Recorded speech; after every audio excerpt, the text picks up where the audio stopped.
ఘనతను ప్రపంచానికి చాటాడు మన రాజమౌళి. ఒక్క సినిమాతో ఒక్కసారి ప్రపంచం మొత్తం మన వైపు చూసేలా చేశాడు. బాహుబలి అన్న పేరుతో ప్రభంజనం సృష్టించి సరికొత్త చరిత్రకు శ్రీకారం చుట్టాడు.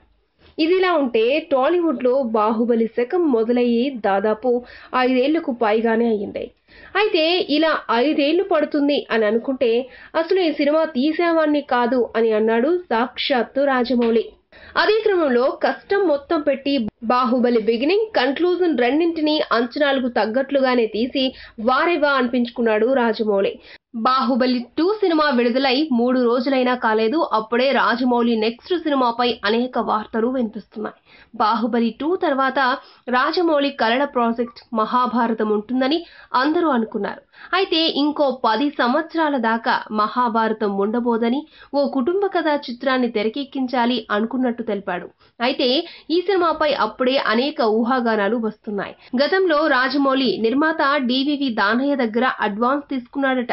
కానీ ఆ సినిమా ఇంతవరకు పట్టాలెక్కలేదు. ఇప్పుడు మెగా హీరో అల్లు అర్జున్ తో ఈ సినిమా ఉండేలా ప్లాన్ చేస్తున్నారట.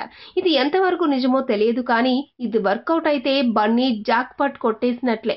ప్రస్తుతం బన్నీ హరిశంకర్ డైరెక్షన్ లో దువ్వాడ జగన్నాథంలో నటిస్తున్నాడు. ఈ వీడియోపై మీ విలువైన కామెంట్స్ ని మాతో షేర్ చేసుకోండి. అండ్ ఇంకో విషయం, సబ్స్క్రైబ్ చేయడం మర్చిపోకండి.